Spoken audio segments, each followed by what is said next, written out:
Welcome to all. This is Dr. M. Armuham, heading the Department of Botany, GAJ College of Arts and Science, Pudukkottai, Tamil Nadu. In this presentation, just I would like to say something about the Lycopodium.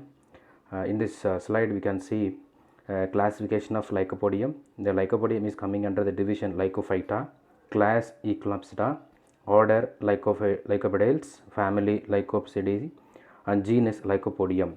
In this Lycopodium, it is having the 180 species of this genus, and this is a habit of Lycopodium. It is living Lycopodials or the representative of a group which during the Carboniferous period from the chief vegetation areas is covered. Many of the types of Lycopodium is growing the under the very large trees.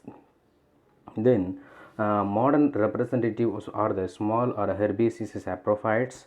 Leaves are small and very simple, and each leaf possesses an unbranched midrib.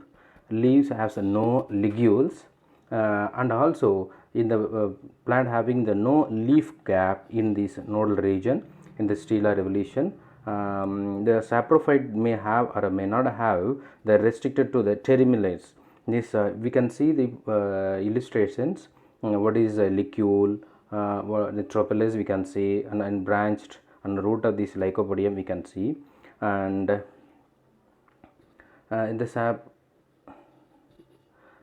the sporophylls and the simple vegetative leaves may be very similar in the case of Lycopodium.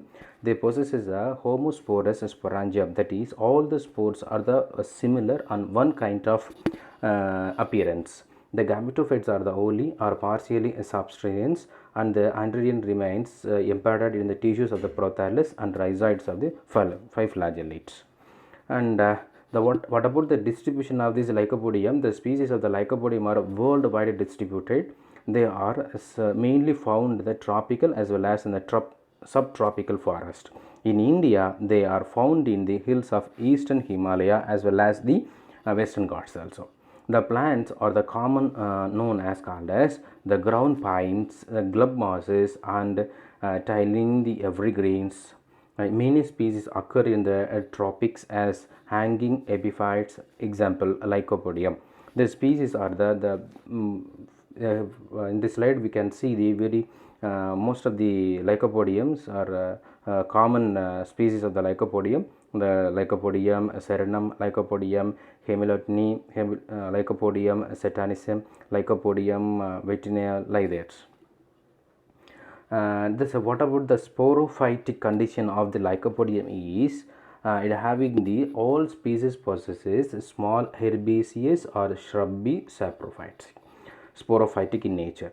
The stems in almost all the species are delicates as well as in a weak conditions. Some of the species are epiphytic as well as it can stand erect on the pattern sporophytic. The stems is branched and densely covered with small leaves also, and the stems what about the stem means the species referred to the subgenus here Orostechia possesses unbranched as well as in the branched conditions. The erect as well as in the patented. It can be climbed like soil penetrating elastic, but the never creeping conditions, but it won't creep to another plant.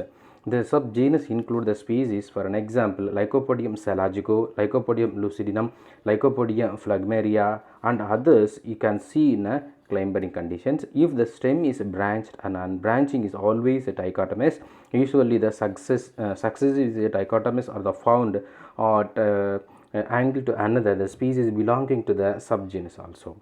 Now, in the case of leaf, the leaves are the very small and simple, sessile and numerous, and also covered in axillary closely.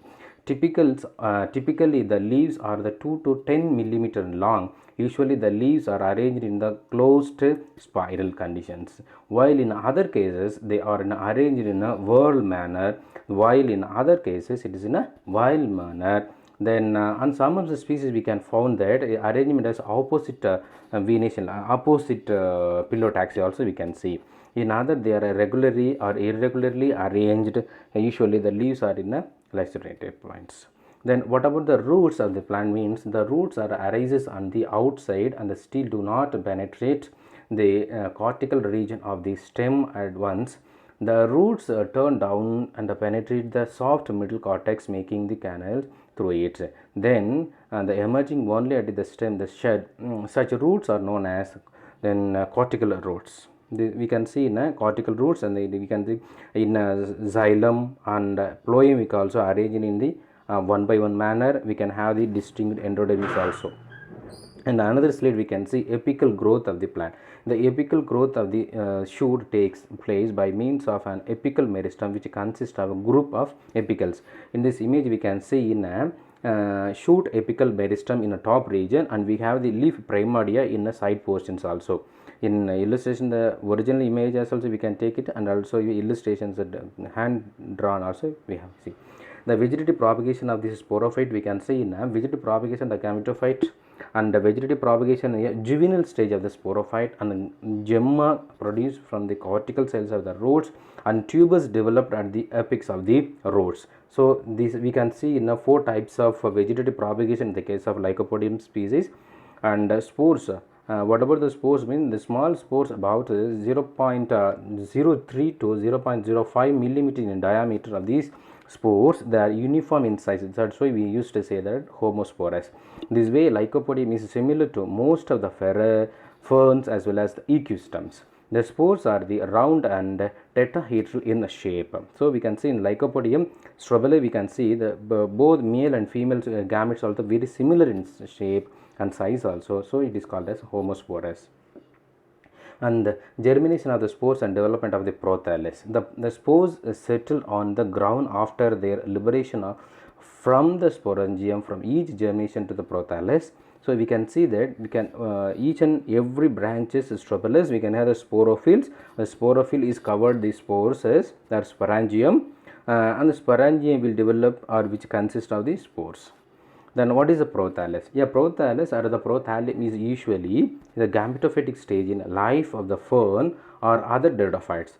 Occasionally the term is used to describe the young gametophyte. So prothallus is commonly called as a young and juvenile gametophytic stage of these liverworts as the mosses. The prothallus developed from the germinating spores also. So we can see very greenish, very soft prothallus, that is a first stage of gametophyte. We can see the cross section of the prothallus also. What about the life cycle of Lycopodium means? Life cycle of Lycopodium is called as, we can see from the adult plant or the matured plant. From the matured plant we can have the strobili. Strobili is consist of the sporophyll, and within the sporophyll we can have the sporangium. Within the sporangium we can have the spores. The spore mother cells are coming under the meiotic divisions, and from the meiotic divisions we can have the very minute spores. From the spores it will develop having these rhizoids, antheridium, archegoniums containing eggs also. After the joining of antheridium cells as well as archegonium, fertilization will take place. From the fertilization we can have the egg and the spores unit form the zygote. From the zygote we can have the gametophyte. From the gametophyte we can have the new plant or sporophyte also. This is a we can see this is a illustration. It is a handwritten. This is a Lycopodium. Strobilus we can have. From the strobilus we can have the sporophylls. From the sporophylls we have sporangium. From the sporangium it consists of spore mother cells. It is called the meiosis. It undergo the meiosis division or the reduction division.